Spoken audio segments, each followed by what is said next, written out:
ሰላም አለይኩም ወራህመቱላሂ ወበረካቱሁ። እንዴት ናችሁ ቤተሰብ? ሰላም ናችሁ ወይ? ሰላም ሁኑልን። ላይክ፣ ሼር፣ ሰብስክራይብ እያደረጋችሁ አበረታቱኝ። ዛሬ በአዲስ ርዕስ መጥቻለሁ ማለት ነው። ላይክ፣ ሼር እያደረጋችሁ አብራችሁን ቆዩ። የዛሬው ርዕሴ የናና ጥቅሞች ነው። ናና ብዙ ጠቀሜታዎች አሉ። በሀገራችን በብዛት በብዙ ቦታ በእርጥበታማ ቦታ ላይ የሚበቅል ነው። ግን ብዙ ማህበረሰብ የናናን ጥቅም አያውቅም ማለት ነው። እየተጠቀመውም አይደለም። ከፊሉ ማህበረሰብ ጥቅሙን የሚያውቃል፣ ጥቅም ላይም እየዋለው ይገኛል ማለት ነው። ግን በብዛት በገጠራማ ቦታዎች ተክሎ አለ። ግን ህዝባችን ማህበረሰባችን የናናን ጥቅም እንደሚጠጣ ራሱ ብዙም እውቀቱ የላቸውም ማለት ነው። ቀጥፋችሁ ተጠቀሙ ስትሏቸው ራሱ ብዙም ያጠጥሉታል። እና ይህን ነገር እንዲታወቅና ህዝባችን ማህበረሰባችን እንዲጠቀምበት ያው ጥቅም አለው። በውጭ ዓለም ታውቃላችሁ ታስሮ ነው የሚሸጠው። አንዳንድ ብር እየታሰረ ይሸጣል። ሀገራችን ላይ ግን ሳንገዛው በየጓሯችን በየእርጥበታማ ቦታ ላይ የምናገኘው ነው ማለት ነው። እና ስለዚህ ናናን በአጠገባችን እስካለ ድረስ እንጠቀመው። ብዙ ጠቀሜታ አለው። ናና ያው ብዙ ጠቀሜታዎች አሉት። ወደ ገጠራማ የሀገራችን ክፍል ወጣ ስንል በየተራራውና በየመንገዱ ዳር የሚበቅል እጅግ የሚማርክ መዓዛ ያለው ተክል ነው ማለት ነው። ይህም የቅመም ዘር ደርቆና በእርጥብነቱ ልንጠቀመው እንችላለን። ናና ወይም ሚንት ይባላል። የናና ቅጠል ወይም የሚንት ቅጠል ለዘይት፣ ለጥርስ ሳሙና እንዲሁም ደግሞ ለማስቲካ እና ለከረሜላ እንዲሁም ደግሞ የውበት መጠበቂያ ምርቶች ለማምረት ከሚያገለግሉ ግብአቶች አንዱ ነው ማለት ነው። እስከ 20 የሚደርሱ የተለያዩ ሚንት ዝርያዎች የናና ዝርያዎች አሉ ማለት ነው።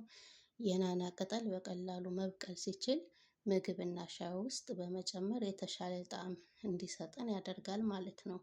ከፍተኛ የሆነ አንቲኦክሲደንት ይዘት ያለው እጽዋትም ነው ማለት ነው ናና ወይም ሚንት። ይህ ናና ይህ ቅጠል በርካታ ጠቀሜታዎች ቢኖሩትም ያው በርካታ ጠቀሜታ ቢኖሩትም ብዙ ማህበረሰብ እየተጠቀመው አይደለም ማለት ነው። የተወሰኑን እስቲ ጠቀሜታዎች ምን ናቸው እስቲ እንያቸው ኢንሻአላህ። ናና ለቆዳ መቆጣት ለአለርጂክ ይጠቅማል ማለት ነው።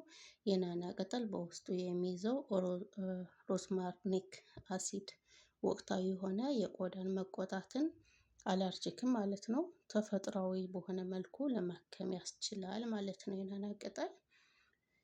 ሌላኛው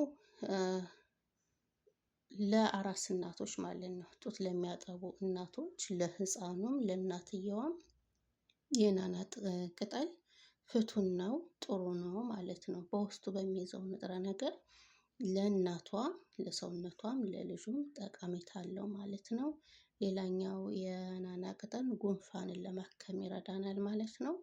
ጉንፋንን ለማከም የናና ቅጠል በተለይ በጉንፋን ምክንያት የተዘጋ ጉሮሮን ለመክፈት ይጠቅማል ማለት ነው። ጠቀሜታ አለው። ከፍ ያለ ጠቀሜታ እና የጎላ ጠቀሜታ አለው ማለት ነው። ሌላኛው ደግሞ ለሆድ ህመም የናና ቅጠል ለረጅም ዘመን የሆድ ህመምና የምግብ አለመፈጨትን እንደ መፍትሄ ሆኖ ሲያገለግል ይኖራል ማለት ነው።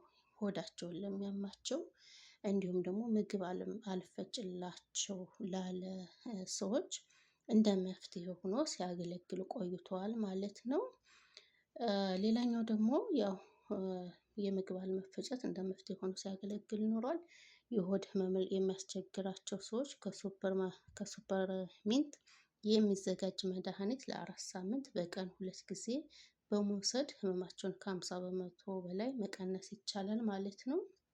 ይህም ማለት ከናና የሚዘጋጅ ለሆድ ህመም ማስታገሻ የሆነ መድኃኒት ራሱን ይቻላል ማለት ነው። ያ ማለት ለመድኃኒትነት ይጠቅማል። እንዲሁም ጉንፋንን ለማከም ይጠቅማል። እንዲሁም ደግሞ ለሚያጠቡ እናቶችም ጠቀሜታ አለው። ሌላኛው ደግሞ ማስቲካ፣ ከረሜላዎች እንዲሁም ደግሞ ሌላ የውበት መጠበቂያዎችንም መድኃኒቶችንም ለማምረት የሚያገለግል ቅጠል ነው ማለት ነው።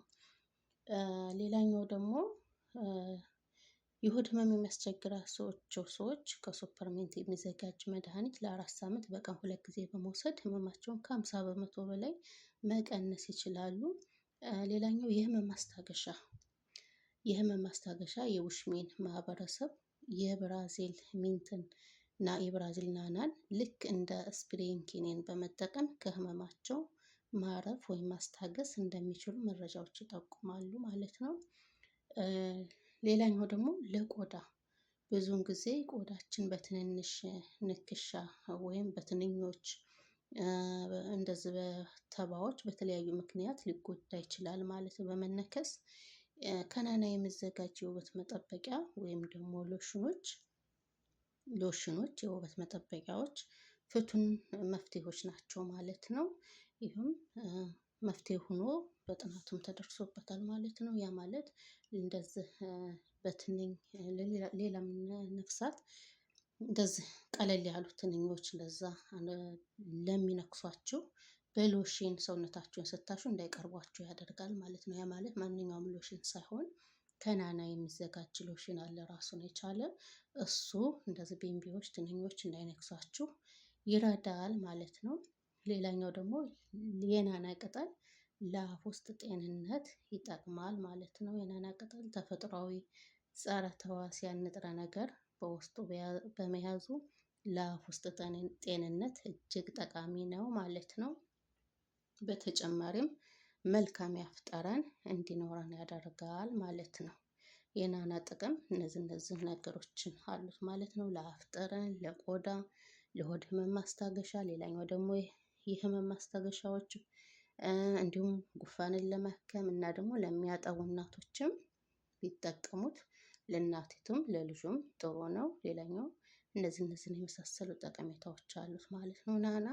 ናና አብዝቶ ከመጠን በላይ መጠቀም የጎንዮሽ ጉዳት ሊኖረው ይችላል ማለት ነው። ያ ማለት በማንኛውም ማህበረሰብ ሳይሆን የጎንዮሽ ጉዳቱ ለነፍሰ ጡር ሴት ናና አብዝታ እንድትጠቀም አይመከርም ማለት ነው። ለነፍሰ ጡር እናቶች ናና አብዝቶ መጠቀም የለባቸውም። እነዚህን ይመሳሰላሉ። ሌላኛው ደግሞ እነዚህን ይመሳሰላሉ ማለት ነው። ያው የጎንዮሽ ጉዳቱ ለእናቶች ብቻ ከመጠን በላይ ለነፍሰ ጡር እናቶች ከመጠን በላይ መውሰድ ነው የሌለባቸው። ሌላኛው እነዚህን ይመስላሉ። በቀጣይ በሌላ ርዕስ በሌላ ሀሳብ እስከምንመጣ ላይክ እያደረጋችሁ ሼር እያደረጋችሁ አበረታቱን። ወዳችሁ ፈቅዳችሁ ስለምትከታተሉኝ ከልብ አመሰግናለሁ። ሀሳብ አስተያየታችሁን ኮመንት ላይ ያስቀምጡልኝ። ሰላም አለይኩም ወራህመቱላሂ ወበረካቱ።